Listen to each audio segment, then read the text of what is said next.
నమస్కారం. కథను వినబోయే శ్రోతలకు చందమామ కథలు బై ఆర్కే స్వాగతం. ప్రస్తుతం చెప్పబోయే 3 కథలలో మొదటి కథ చింతపండు మూట. ఒక గ్రామంలో ఒక వర్తకుడు ఉండేవాడు.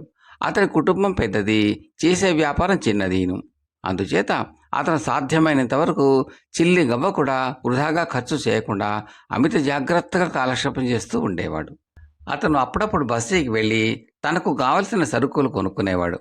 కానీ వాటిని బండి మీద వేయించి రాజవీధిని తెచ్చేవాడు కాదు. ఎందుకంటే రాజవీధి మీద సుంకాల చావడి ఉన్నది. ఆ వీధిని సరుకు తీసుకుని ఊరు దాటి వెళ్ళేవాళ్ళు అక్కడ సుంకం చెల్లించుకోవాలి. ఆ సుంకం డబ్బులు బండి కిరాయి డబ్బులు ఆదా అవుతాయి కదా అని వర్తకుడు బస్తీలో తాను మోయగలిగినంత మాత్రమే సరుకు కొని గోతం సంచులు వేసుకుని చుట్టదారిన అడవి మార్గంగా తన గ్రామానికి మోసుకుపోతూ ఉండేవాడు.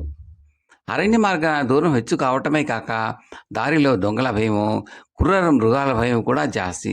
అరణ్యంలో పిశాచాలు కూడా ఉన్నాయి అని జనం చెప్పుకునేవారు. అయినా వర్తకుడు అన్నిటికీ గుండె రాయి చేసుకుని ఆ దారిని వెళ్ళేవాడు. ఒకసారి వర్తకుడు ఇలాగే సరుకు మోసుకుని అరణ్య మార్గాన తన గ్రామానికి వస్తూ ఉండగా ఒక మర్రి చెట్టు మీద నుంచి ఒక పిశాచం అతని ముందుకు గభాలను దూకి నిన్ను మింగేస్తా అంటూ మీదకి వచ్చింది. క్షణకాలం పాటు బెదిరిపోయిన వర్తకుడు వెంటనే ధైర్యం తెచ్చుకుని, ఓస్ పిశాచానివా, ఇంకా దప్పనగాడేమోనని హడిలిపోయాను అన్నాడు. పిశాచం అంటే భయం లేనివాడిలాగా. ఈ మాటలు విని పిశాచానికి వల్ల మాలిన ఆశ్చర్యం పుట్టుకొచ్చింది. ఈ మనిషికి పిశాచాలంటే భయం లేదు, కానీ దబ్బనంగాడంటే భయమా? ఎవడా దబ్బనంగాడు? ఎప్పుడు వినను కూడా లేదే. నాకన్నా వాడు భయంకరుడా, బలవంతుడా? ఎక్కడుంటాడు వాడు అన్నది పిశాచం. దబ్బనంగాడు సాధారణంగా ఈ అరణ్య ప్రాంతంలో ఉండడులే. అయినా వాడి జోలికి పోమాక. నువ్వంటే కేవలం పిశాచానివి. నా బోటి వాళ్ళను అమాంతంగా మింగేయటమే నీకు చేతనం. కానీ దబ్బనంగాడు అలా కాదే.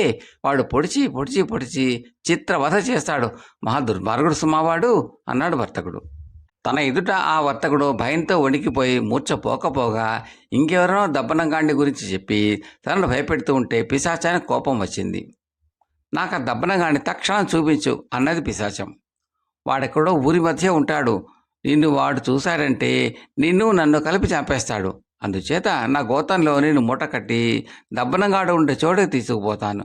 నువ్వు మాత్రం గోతం సందులోంచి చూస్తూ ఉండు. వాడు 4 పోట్లు పొడిచినా పొడుస్తాడు గాని కిక్కురు మనకూడదు నువ్వు అన్నాడు వర్తకుడు. అతను తన గోతంలో ఉన్న వస్తువులన్నీ తీసేసి దెయ్యాన్ని అందులో కూర్చోబెట్టుకుని గోతం మూత బిగించి కట్టి భుజానికి ఎత్తుకుని ఊరిదారి పట్టాడు. అతను రాజవీధిన సుంకాల చావడి దాటి ఏమీ ఎరగనట్టు వెళ్ళిపోతూ ఉంటే, ఏయ్ ఆగు, ఏముంది ఆ మూటలో అని సుంకాల వసూలు చేసేవాడు అడిగాడు. వర్తకుడు మూట దించి చింతపండండి అన్నాడు. ఆ సుంకాధికారి మూట కాటాలో వేయిస్తూ తబ్బనంతో 4-5 చోట్ల పొడిచాడు. చింతపండులాగే ఉంది, ఇంకోసారి చూద్దాం అంటూ మరో 4-5 సార్లు పొడిచి పర్వాలేదు అంటూ, దీని బరువు 4 మణుగులు ఉంది, 4 పావలాలు 1 రూపాయి సుంకం కట్టు అన్నాడు.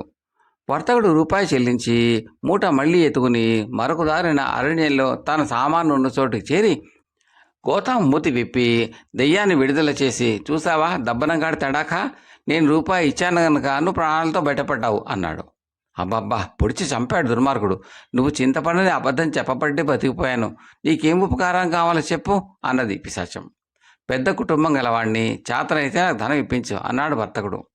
దానికేం భాగ్యం, ఈ చెట్టు మొదట్లో చాలా ధనం పాతిపెట్టి ఉంది, తవ్వుకో అంటూ దెయ్యం ఎగిరి చెట్టు మీదకి వెళ్ళిపోయింది. వర్తకుడు చెట్టు మొదట తవ్వగా బోలెడంత ధనం దొరికింది. దాన్ని మూటలో వేసుకుని అరణ్య మార్గాన్ని తన గ్రామం చేరి ఆ డబ్బుతో అతను చాలా కాలం సుఖంగా జీవించాడు. కథ సమాప్తం. 2వ కథ యువరాజు నెమలి. కొన్ని వేల సంవత్సరాల క్రితం దక్షిణ సముద్రంలోని ఒకానొక దీవిలో రాజు ఒకడు ఉండేవాడు. ఆ దీవిలో ఋతువు తప్పకుండా వర్షాలు కురుస్తూ ఇతర సమయాల్లో మంచి సూర్యరశ్మి కారణంగా ప్రజలు ఆహార సమృద్ధితో సుఖంగా జీవిస్తూ ఉండేవాళ్ళు. కానీ రాజు మాత్రం ఎప్పుడూ దిగులుతో కుమిలిపోతూ ఉండేవాడు. అందుకు కారణం ఆయనకున్న ఒకే ఒక కుమారుడు మూగవాడు కావటం. వాడు పుట్టి పెరిగిన ఈ 10 సంవత్సరాల్లో ఒక్కసారి కూడా వాడు మాట్లాడలేదు. అదే ద్వీపంలో మరొక ప్రాంతాన పాంగో అనే ఒక యువకుడు ఉండేవాడు. వాడు పరమసోమరి, కానీ చాలా తెలివైనవాడు. వాడు రోజంతా గ్రామంలో తిరుగుతూ తన మాటకారితనంతో ప్రజలు నవ్విస్తూ ఉండేవాడు. అందువల్ల రోజు ఏదో ఒక ఇంటి వాడికి భుక్తి గడిచిపోతూ ఉండేది. ఇలా కొంతకాలం జరిగాక గ్రామస్తులకు వాడి మీద విసుగు పుట్టి, కష్టపడైతే అని పనిపాటలు చేసుకుని బతకరాదా అని గట్టిగా హెచ్చరించారు. దాంతో పాంగో ఆ గ్రామం వదిలి బతుకు తెరువు కోసం బయలుదేరాడు. వాడు అలా దారిన పోతూ ఉండగా మధ్యాహ్నమైంది. ఆకలితో నకనకలాడిపోతూ వాడు చుట్టూరా కలయి చూశాడు. దాపుల్లోనే వాడికి ఒక చిన్న ఇల్లు కనిపించింది. వాడు ఆ ఇంటికి పోయి తలుపు కొట్టాడు. ఇంటావిడ తలుపు తెరిచి పాంగు ముఖం కేసి చూస్తూనే, "మంచి ఆకలి మీద ఉన్నట్టున్నావు, నా భోంచేద్దు గాని" అన్నది. పాంగు ఉత్సాహంగా ఇంట్లోకి వెళ్ళాడు. ఇంటావిడ వాడికి అన్నం వడ్డించి తాను వడ్డించుకుని ఎదురుగా కూర్చుని ఆ మాట ఈ మాట చెబుతూ అక్కడికి సమీపంలో ఉన్న ఆ దీవినేలి రాజును గురించి చెప్పింది. "బాబు, నువ్వు మన యువరాజు మూగవాడు అన్న సంగతి వినే ఉంటావు. అతడికి మాట తెప్పించిన వాళ్లకు రాజుగారు ఇవ్వబోయే బహుమానం ఏమిటో తెలుసా? ఒక గది నిండుగా ఉన్న పళ్ళు ఫలాలు, ఇతర రుచికరమైన పదార్థాలు. ఇంకొక గదిలో పట్టనంతగా ఉన్న బంగారం, మరొక గదిలో ఎక్కి తొక్కినట్టుగా ఉన్న రంగురంగుల విలువైన వస్త్రాలు. కానీ ఏం లాభం? ఇంతవరకు ఆ బహుమతులు పుచ్చుకున్న వాడే లేడు" అన్నది ఇంటావిడ. పాంగోకు రాజుగారి నుంచి ఆ బహుమతులు పుచ్చుకోవాలి అన్న ఆశ కలిగింది. వాడు అక్కడి నుంచి రాజుగారి దర్శనం కోసం బయలుదేరాడు. కానీ ఎంత ఆలోచించినా యువరాజు మాట తెప్పించడం ఎలాగో వాడికి పాలుపోలేదు. దారిలో వాడికి ఒక బడుగు ముసలివాడు కనిపించాడు. పాంగో ఈనాడు అంత బక్కచిక్కి ఉన్న ముసలివాడిని చూసి ఉండలేదు. అతడి భుజాన చిన్న ఎండు పుల్లలో మోపు ఉన్నది. పాంగోకు అతన్ని చూసి చాలా జాలి కలిగింది. వాడు ముసలివాడిని సమీపించి, "తాత, ఈ కట్టెల మోపు చాలా బరువున్నట్టున్నది, నాకివి తెస్తాను" అంటూ పుల్లల మోపును అందుకున్నాడు. ముసలివాడు పాంగో గేసి ఆప్యాయంగా చూసి వాడి పక్కనే నడుస్తూ కబుర్లు చెప్పడం మొదలుపెట్టాడు. మాటల సందర్భంలో అతడు పాంగోను "ఎక్కడికి వెళ్తున్నావు" అని అడిగాడు. పాంగో తాను పోతున్న పని చెప్పి, "రాజుగారిచ్చే బహుమానం చాలా విలువైనది, కానీ యువరాజుకు మాటలు తెప్పించడం ఎలాగో నాకు తెలియటం లేదు" అన్నాడు. "ఇంతేనా" అంటూ ముసలివాడు చిన్నగా నవ్వి, "నాయనా, ఒక చిన్న పని చెబుతాను, ఆ విధంగా చెయ్యి. ముందుగా పశుపక్ష్యాదుల్లో భిన్నవాళ్లకు ఆనంద పారవస్యం కలిగించే చక్కని స్వరం ఏ ప్రాణికి ఉన్నదో తెలుసుకో. ఆ తర్వాత ఆ స్వరం యువరాజు వినేలాగా చెయ్యి. దానితో అతడికి ఆ స్వరాన్ని అనుకరించబుద్ధి కలిగి గొంతెత్తుతాడు. ఆ విధంగా అతడికి మాట్లాడటం అలవడుతుంది" అన్నాడు. ఈ సలహా ఇచ్చి అతడు తన పుల్లల మోపు తీసుకుని తన దారిని వెళ్ళిపోయాడు. పాంగోకు ఈ సలహా విని చాలా సంతోషం కలిగింది. వాడు నగరం కేసి నడుస్తూ ఉండగా ఒకచోట గడ్డి మేస్తూ వాడికి ఒక మేకపోతు కనబడింది. పాంగో దాని దగ్గరకు పోయి కొమ్ములు పట్టుకుని చిన్నగా కుదిపి, "నిన్ను యువరాజు వద్దకు తీసుకుపోతాను, ఏది నీ పాట వినిపించు" అన్నాడు. మేకపోతు తల ఎత్తి "బా బా బా" అన్నది కర్ణ కఠోరంగా. ఇది యువరాజు వినదగ్గ గొంతుకు కాదు అనుకుంటూ పాంగు మరికొంత దూరం వెళ్ళేసరికి వాడికి ఒక గాడిద, కోడిపెట్ట, పంది కనిపించినాయి. వాడు వాటిని "ఒక చిన్న పాట పాడి వినిపించండి" అన్నాడు. ఆ మూడు గొంతెత్తి ఉత్సాహంగా అరిచిన అరుపులు వింటూనే పాంగు ఇవి యువరాజు చెవుల పడ తగిన స్వరాలు కాదు అనుకుంటూ మరికొంత దూరం నడిచేసరికి నేలబారుగా ఉన్న ఒక చెట్టు కొమ్మ మీద బూడిద రంగులో శరీరం మీద ఈకలన్నీ చిందరవందరగా ఉన్న ఒక నెమలి కనిపించింది. పాంగో ఆ నెమలితో, "నిన్ను యువరాజు వద్దకు తీసుకుపోతాను, ఆయనతో ఏమైనా చెప్పుకుంటావా" అని అడిగాడు. నెమలి తలపైకెత్తి వాడి కేసి హుందాగా చూస్తూ, "నేను చెప్పుకోవాల్సింది ఏమీ లేదు. నేను గొంతెత్తి పాడటం ప్రారంభిస్తే అందరూ తన్మయత్వంతో తలలు ఊపవలసిందే" అని పాడటం మొదలుపెట్టింది. ఆ పాట విని పాంగు అద్భుతం చెందాడు. అది యువరాజు లాంటి వాడు వినదగిన స్వరంలాగా వాడికి అనిపించింది. పాంగో సరాసరి రాజు దగ్గరకు పోయి, "మహారాజా, యువరాజు మూగుతరం పోగొట్టే రహస్యం నేను కనుక్కొచ్చాను. తమరు పోటీ ఏర్పాటు చేసి గొప్పగా పాడిన వాళ్లకు మంచి బహుమతి ఇవ్వండి" అన్నాడు. రాజు అందుకు ఒప్పుకున్నాడు. పోటీ రోజున రాజు, రాణితో పాటు వాళ్ళ పరివారం కూడా సమావేశమయ్యారు. పాంగు మూగ యువరాజును దాపులనే ఉన్న ఒక పొదరింటి చాటుకు తీసుకుపోయి, "ఇప్పుడు జరగబోయే పాటల పోటీలో నిన్ను లోగడ ఎదిగి ఉన్న 3 జంతువులు, 2 పక్షులు పాల్గొనబోతున్నవి.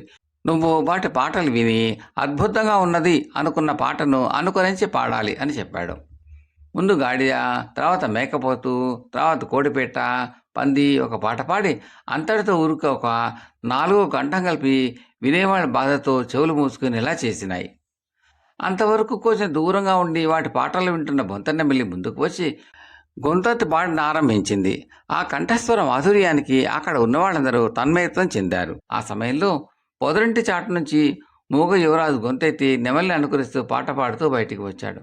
అది చూసి రాజు, రాణితో పాటు అందరూ పరమానందం చెందారు. నెమలి కూడా యువరాజు కంఠస్వరానికి ఆశ్చర్యపడుతూ తాను మరొకసారి పాడబోయింది. కానీ దాని గొంతు నుంచి కెక్ కెక్ అన్న ధ్వని మాత్రం వెలువడింది. నెమలి కోపంగా మోసం మోసం, ఎవరో మధురమైన నా కంఠస్వరాన్ని మాయం చేశారు అంటూ దీనంగా కేకపెట్టింది. రాజు జాలిగా ఒకసారి నెమలికేసి చూసి పాంగోతో, నువ్వు యువరాజుకు చేసిన మేలుకు కృతజ్ఞుణ్ణి, అందుకు నీకు తప్పక బహుమానం ఇస్తాను. కానీ నువ్వు నెమలికి చేసిన అపకారానికి దండన తప్పదు. గది నిండుగా ఉన్న బంగారం నీకు ఇస్తున్నాను. విలువైన రంగుల దుస్తులు మాత్రం నెమలివి.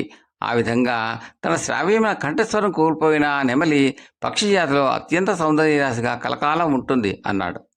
ఈ విధంగా అతి పేదవాడైన పాంగో శ్రీమంతుడయ్యాడు. మూగవాడైన యువరాజుకు మాటలు వచ్చినాయి. బూడిదంగు వర్ణంతో కురసీకలతో చూడడానికి ఇప్పట్టుగా ఉండే నెమలి పక్షులకు రాణి అయి అత్యంత అందంగా తయారైంది. కథ సమాప్తం. మూడవ కథ హామీ పత్రం. భరణీధరుడు అనే యువకుడు గురుకులంలో విద్యాభ్యాసం ముగించుకుని సొంత ఊరు తిరిగి వచ్చాడు. అతను తెలివైనవాడని, నెమ్మదస్తుడని విన్న సుందరదత్తు అనే వ్యాపారి అతడికి తన వద్ద పద్దులు లెక్క రాసే ఉద్యోగం ఇచ్చాడు. 3 నెలలు అక్కడ పనిచేసేటప్పటికీ భరణీధరుడికి పద్దులు రాయడంలోని మెలకువలన్నీ తెలిసాయి. అదే ఊరిలో అశోకమిశ్రుడు అనే మరొక వ్యాపారి ఉండేవాడు. అతడికి సుందరదత్తుకు వ్యాపార విషయంలో గట్టి పోటీ ఉండేది. భరణీధరుడు మంచి చురుకైన వాడే కాక నమ్మకస్తుడని తెలుసుకున్న అశోకమిశ్రుడు అతడి దగ్గరికి తన మనిషిని పంపి సుందరదత్తు ఇచ్చేదానికన్నా 100 వరాలు ఎక్కువ జీతం ఇస్తానన్నాడు. భరణీధరుడు వారం రోజుల్లో సుందరదత్తు దగ్గర ఉద్యోగం మానేసి అశోకమిశ్రుడి వద్ద చేరాడు. కొన్నాళ్ల తర్వాత ఆ ఊరి జమీందారు కృష్ణరాజు గారికి తన దివాణం లెక్కలు చూసే అతడికి సహాయకుడు ఒకడు కావలసి వచ్చాడు. ఆయన భరణీధరుడిని పిలిపించి అశోకమిశ్రుడు ఇస్తున్న జీతం ఎంత అని అడిగాడు. 200 వరహాలు అన్నాడు భరణీధరుడు. 200 వరహాల? చాలా తక్కువ. నేను 400 వరహాలు ఇస్తాను, మా దివాణంలో చేరు అన్నాడు జమీందారు. భరణీధరుడు దివాణంలో పని కుదిరాడు. 2-3 నెలలు గడిచినాయి. ఒకనాడు అతడి చిన్ననాటి స్నేహితుడు ధర్మరాజు అనేవాడు కనిపించి, నేను వస్తువుల ఎగుమతి దిగుమతి లాంటి మంచి లాభసాటి వ్యాపారం చేస్తున్నాను, నాతో భాగస్వామిగా చేరు, మంచి ఆదాయం వస్తుంది అన్నాడు. నాకు సొంతాన వ్యాపారం అంటే ఇష్టం లేదు అన్నాడు భరణీధరుడు. అలా అయితే నా వ్యాపారం లెక్కలు చూస్తూ నాకు చేదోడు వాదోడుగా ఉండు, నీకు ఆ జమీందారు ఇచ్చేదానికి రెట్టింపు జీతం ఇస్తాను అన్నాడు ధర్మరాజు. భరణీధరుడు దివాణం ఉద్యోగం మానుకుని ధర్మరాజు దగ్గర చేరాడు. నెల తిరగకుండానే ధర్మరాజు చేసే వ్యాపారం దొంగ వ్యాపారం అని అధికారులు అతన్ని పట్టుకుని ఖైదుకు పంపారు. ఈసారి భరణీధరుడు ఉద్యోగం కోసం ఎవరూ పిలవకపోవడంతో తానే ప్రయత్నించవలసి వచ్చింది. కానీ ఎవ్వరూ అతడికి ఉద్యోగం ఇవ్వనే లేదు. అతడు తిరిగి తిరిగి వేసారి పక్క గ్రామంలో ఉన్న తన మేనమామ శివస్వామి అనే చిన్న భూస్వామి దగ్గరకు పోయి సంగతి చెప్పుకున్నాడు. ఆయన అంతా విని, ఎవరు 4 డబ్బులు ఎక్కువ ఆశ చూపితే వాళ్ళ దగ్గర పరిగెత్తే నిలకడలేని నీ పోటీ వాళ్ళకి ఎవరు ఉద్యోగం ఇస్తారు అన్నాడు. అలా కాదు మావయ్య, ఇక నుంచి నేను ఎలాంటి ప్రలోభాలకు లోను కాను, కుదురుగా ఉద్యోగంలో ఉంటానని హామీ పత్రం రాసిస్తాను అన్నాడు భరణీధరుడు దీనంగా. మర్నాడు శివస్వామి మేనల్లుండి వెంట పెట్టుకుని జమీందారు దగ్గరకు వెళ్ళి జరిగింది చెప్పి, ఇక నుంచి నిలకడగా ఉంటానంటున్నాడు, కావాలంటే హామీ పత్రం కూడా రాసిస్తానంటున్నాడు అన్నాడు. అలాంటిది ఏమీ అవసరం లేదు, మీ వాడి జీవితానుభవమే మాకు హామీ పత్రం అని జమీందారు భరణీధరుడికి దివాణంలో తిరిగి ఉద్యోగం ఇచ్చాడు. కథ సమాప్తం. మీకు ఈ కంటెంట్ నచ్చితే లైక్ చేయండి, బంధుమిత్రులకు షేర్ చేయండి, సబ్స్క్రైబ్ చేసి గంట సభ్యులను కాల్ కూడా నొక్కండి. మీ సూచనలు సలహాలు కామెంట్లో తప్పక తెలపండి. చాలామంది చూస్తున్నారు కానీ లైక్ చేయడము కామెంట్లు పెట్టడం చేయటం లేదని దయచేసి అవి చేయండి. అది మాకు ఎంతో ప్రోత్సాహంగా ఉంటుందండి. Thank you very much.